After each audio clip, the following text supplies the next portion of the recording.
ನಮಸ್ತೆ. 7-4-2025 ಸೋಮವಾರ ಶುಕ್ಲ ಪಕ್ಷ ದಶಮಿ ತಿಥಿ ಇದೆ. ಇವತ್ತು 8 ಗಂಟೆ 16 ಸೆಕೆಂಡ್ ಅಂದರೆ ರಾತ್ರಿವರೆಗೂ ದಶಮಿ. ಆನಂತರ ಏಕಾದಶಿ. ಹಂಗಾಗಿ ನಾಳೆ ಏಕಾದಶಿ ವ್ರತ ಆಚರಣೆಗಳನ್ನು ಮಾಡಬಹುದು. ಬೆಳಗ್ಗೆಯಿಂದ ಅಂದರೆ 6 ಗಂಟೆ 12 ನಿಮಿಷದ ಮೇಲೆ 6:24 ಅಷ್ಟೇ, 12 ನಿಮಿಷಗಳು 13 ನಿಮಿಷಗಳು ಅಷ್ಟೇ. ಅಲ್ಲಿಯವರೆಗೂ ಪುಷ್ಯ ನಕ್ಷತ್ರ, ಆನಂತರ ಆಶ್ಲೇಷ ನಕ್ಷತ್ರ ಬರುತ್ತದೆ. ಪುಷ್ಯ ನಕ್ಷತ್ರ ಇರುವವರೆಗೂ ಸೌಭಾಗ್ಯ ಯೋಗ ಉಂಟು. ಆನಂತರ ಆಶ್ಲೇಷ ನಕ್ಷತ್ರ, ಅದು ಸೌಮ್ಯ ಅಂತ ಶುಭವಾಗಿದೆ.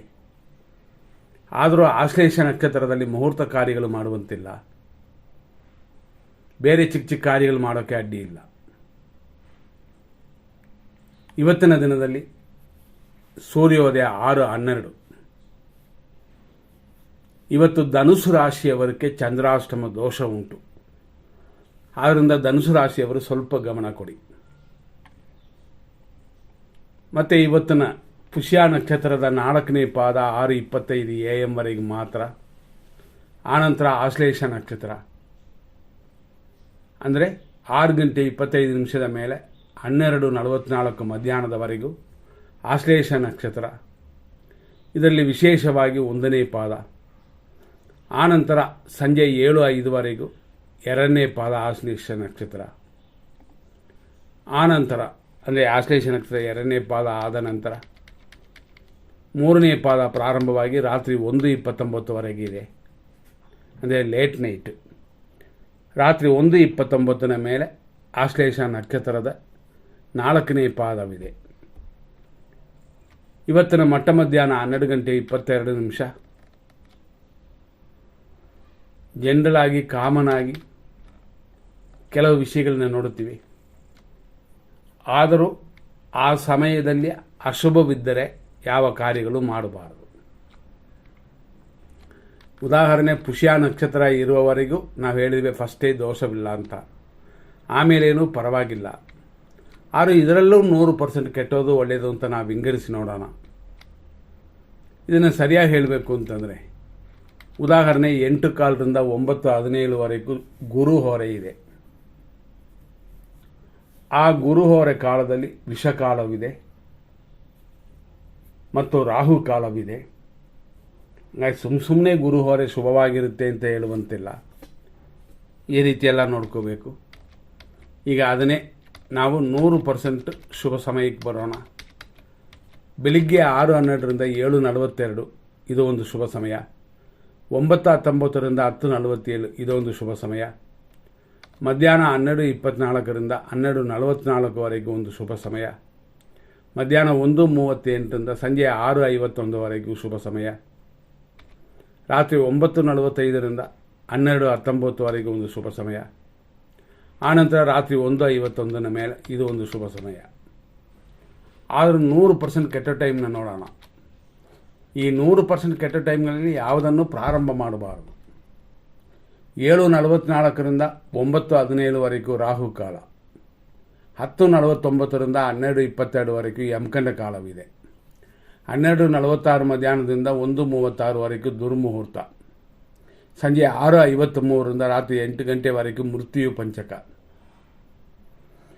ರಾತ್ರಿ 8:01ರಿಂದ ರಾತ್ರಿ 9:43ವರೆಗೂ ನಕ್ಷತ್ರ ವಿಷಘಟಿಕಾ ಕಾಲ. ರಾತ್ರಿ ಅಂತಂದರೆ 12 ಗಂಟೆ 21 ನಿಮಿಷದ ಮೇಲೆ 1:49ವರೆಗೂ ವಿಷಕಾಲವಿದೆ. ಈ ಸಮಯಗಳಲ್ಲಿ ಶುಭ ಕಾರ್ಯಗಳನ್ನು ಖಂಡಿತ ಅವಾಯ್ಡ್ ಮಾಡಿ. ಈಗ ನಾವು ತಾರಾ ಮತ್ತು ಚಂದ್ರಬಲವನ್ನು ನೋಡೋಣ. ಅಶ್ವಿನಿ ನಕ್ಷತ್ರ ಮೇಷರಾಶಿಯವರಿಗೆ ಇವತ್ತಿನ ದಿನ ಪ್ರಕಾರ ಪುಷ್ಯ ನಕ್ಷತ್ರದವರೆಗೂ, ಅಂದರೆ ಅದು ಬರೀ 12 ನಿಮಿಷವಿದೆ ಅಷ್ಟೇ. ಆಮೇಲೆ ಬರುವಂಥ ಆಶ್ಲೇಷ ನಕ್ಷತ್ರ ಖಂಡಿತವಾಗಿಯೂ ಇದು ಒಂದು ಆಶ್ಲೇಷ ನಕ್ಷತ್ರ. ರಾಕ್ಷಸ ಗಣವಾದರೂ ಆಶ್ಲೇಷ ಬಲಿಯೆಲ್ಲ ಮಾಡ್ತಾರೆ, ನಮಗೆ ಗೊತ್ತಿರುವಂಥದ್ದೇ. ಆದರೂ ಪರಮ ಮಿತ್ರ ತಾರೆಯಾಗಿದೆ. ಆದ್ದರಿಂದಾಗಿ ಇದು ಶುಭವಾಗಿದೆ ಅಂತ ಲೆಕ್ಕಕ್ಕೆ ತಗೋಬೋದು. ಯಾಕೆ ಅಂತಂದರೆ ಮಿತ್ರಧಾರೆ ದೋಷವಿಲ್ಲ, ವಿಪತ್ಧಾರೆ ದೋಷವಿರುತ್ತದೆ. ನೆಕ್ಸ್ಟ್ ನೋಡುವಂಥದ್ದು ಭರಣಿ ಮೇಷರಾಶಿ. ನಿಮಗೆ ಈ ದಿನದಲ್ಲಿ ಬೆಳಗ್ಗೆಯಿಂದ ರಾತ್ರಿಯವರೆಗೂ ಮಿತ್ರಧಾರೆ ಇದೆ, ಅನುಕೂಲವಿದೆ. ಕೃತಿಕಾ ನಕ್ಷತ್ರ ಮೇಷರಾಶಿ 1ನೇ ಪಾದ. ಟೆನ್ಷನ್ ಇದೆ, ರೋಗ ಭಯ ಉಂಟು, ಎಚ್ಚರ. ಕೃತಿಕಾ ನಕ್ಷತ್ರ ವೃಷಭ ರಾಶಿ. ಟೆನ್ಷನ್ ಇದೆ, ಆದರೂ ದ್ರವ್ಯ ಲಾಭ ಉಂಟು. ನಂತರ ನೋಡುವಂಥದ್ದು ರೋಹಿಣಿ ನಕ್ಷತ್ರ ವೃಷಭ ರಾಶಿ. ಅನುಕೂಲವೂ ಲಾಭವೂ ಇದೆ, ಆದ್ದರಿಂದ ಶುಭದಿನವಾಗಿದೆ. ಮೃಗಶೀರ್ಷ ನಕ್ಷತ್ರ ವೃಷಭ ರಾಶಿ. ಪ್ರತ್ಯೇಕ ತಾರೆ, ಕಾರ್ಯಗಳಲ್ಲಿ ಜಯವಿಲ್ಲ, ಆದ್ದರಿಂದ ನೋಡಿಕೊಂಡು ಎಚ್ಚರವಾಗಿ ಮಾಡಿ. ಮೃಗಶೀರ್ಷ ನಕ್ಷತ್ರ ಮಿಥುನ ರಾಶಿ. ಧನಹಾನಿ ಉಂಟು, ಇವತ್ತಿನ ದಿನ ಶುಭಕರವಾಗಿಲ್ಲ, ಎಚ್ಚರ. ಆರುದ್ರ ನಕ್ಷತ್ರ ಮಿಥುನ ರಾಶಿ. ಆರೋಗ್ಯ ಉಂಟು, ಆದರೆ ಧನಹಾನಿ ಇರೋದರಿಂದ ಹಣದ ವಿಷಯದಲ್ಲಿ ಎಚ್ಚರ. ಪುನರ್ವಸು ನಕ್ಷತ್ರ ಮಿಥುನ ರಾಶಿ, ಅಂದರೆ 1, 2, 3 ಪಾದಗಳು.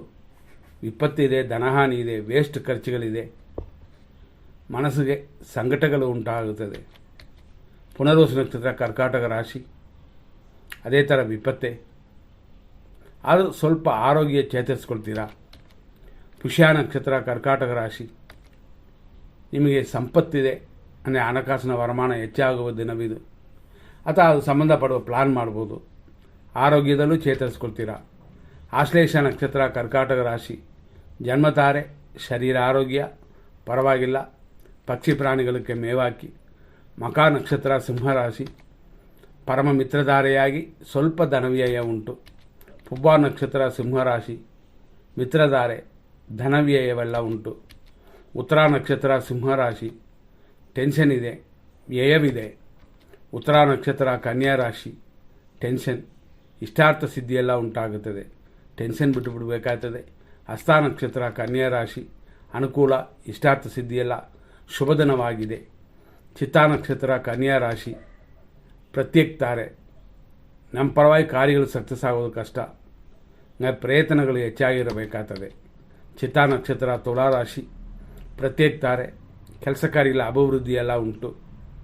ನಂತರ ನೋಡುವಂಥದ್ದು ಸ್ವಾತಿ ನಕ್ಷತ್ರ ತುಲಾರಾಶಿ. ಕ್ಷೇಮ, ಕೆಲಸ ಕಾರ್ಯಗಳ ಅಭಿವೃದ್ಧಿಯೆಲ್ಲ ಉಂಟು. ವಿಶಾಖ ನಕ್ಷತ್ರ ತುಲಾರಾಶಿ. ವಿಪತ್ತು, ಉದ್ಯೋಗ ಅಭಿವೃದ್ಧಿಯೆಲ್ಲ ಉಂಟಾಗುತ್ತದೆ. ಒಂದು ಕಡೆ ವಿಪತ್ತು ಅಂತಂದರೂ ಕೆಲಸ ಕಾರ್ಯಕ್ಕೆ ತೊಂದರೆ ಇಲ್ಲ. ವಿಶಾಖ ನಕ್ಷತ್ರ ವೃಶ್ಚಿಕ ರಾಶಿ. ಏಟು ಗಾಯಗಳು ಬೀಳುವಂಥ ದಿನವಿದು, ಎಚ್ಚರವಾಗಿರಿ. ಅನುರಾಧ ನಕ್ಷತ್ರ ವೃಶ್ಚಿಕ ರಾಶಿ. ಸಂಪತ್ತಿದೆ, ಕಾರ್ಯ ತಡೆಗಳು ಸ್ವಲ್ಪ ಉಂಟು. ಜ್ಯೇಷ್ಠ ನಕ್ಷತ್ರ ವೃಶ್ಚಿಕ ರಾಶಿ. ಜನ್ಮತಾರೆ ಇದು, ಕಾರ್ಯದಲ್ಲಿ ಅಡೆತಡೆ ಇದ್ದೇ ಇರುತ್ತದೆ. ಆದ್ದರಿಂದ ಕುಲದೇವತ ಪೂಜೆ, ಅಂದರೆ ಮನೆ ದೇವರ ಪೂಜೆ ಉತ್ತಮ. ಮೂಲ ನಕ್ಷತ್ರ ಧನುಸು ರಾಶಿ. ಮಿತ್ರಧಾರೆ, ಸ್ವಲ್ಪ ಆರೋಗ್ಯದ ಕಡೆ ಗಮನ ಕೊಡಿ. ಪೂರ್ವಾಷಾಢ ನಕ್ಷತ್ರ ಧನುಸು ರಾಶಿ. ಮಿತ್ರಧಾರೆ, ರೋಗ ವೃದ್ಧಿಯೆಲ್ಲ ಉಂಟು. ಉತ್ತರಾಷಾಢ ನಕ್ಷತ್ರ ಧನುಸು ರಾಶಿ. ಖಂಡಿತ ಟೆನ್ಷನ್ ಇದೆ, ರೋಗ ವೃದ್ಧಿಯೂ ಉಂಟು, ಆದ್ದರಿಂದ ಶುಭದಿನವಾಗಿ ಕಾಣಿಸಲಿಲ್ಲ. ಉತ್ತರಾಷಾಢ ಮಕರ ರಾಶಿ. ಖಂಡಿತ ಅನುಕೂಲ, ಸುಖವೂ ಉಂಟು. ಇದೆಲ್ಲ ಸ್ವಲ್ಪ ಹೊತ್ತು, ಅಂದರೆ 6:25ವರೆಗೂ. ಆ ನಂತರ ಹೇಳಿಕೊಳ್ಳುವಂತೆ ಇಲ್ಲ. ಟೆನ್ಷನ್ ಇದೆ, ಟೆನ್ಷನ್ನ ಬಿಟ್ಟುಬಿಟ್ರೆ ಸಾಕು, ಏನು ತೊಂದರೆಗಳಿಲ್ಲ. ಶ್ರವಣ ನಕ್ಷತ್ರ ಮಕರ ರಾಶಿ. ಖಂಡಿತ ಅನುಕೂಲವೂ ಸುಖವೂ ಉಂಟು, ಶುಭದಿನವಾಗಿದೆ ಇದು. ಧನಿಷ್ಠ ನಕ್ಷತ್ರ ಮಕರ ರಾಶಿ. ಪ್ರತ್ಯೇಕ ತಾರೆ, ಸುಖ ಅಭಿವೃದ್ಧಿಯೆಲ್ಲ ಉಂಟಾಗುತ್ತದೆ. ಧನಿಷ್ಠ ನಕ್ಷತ್ರ ಕುಂಭರಾಶಿ.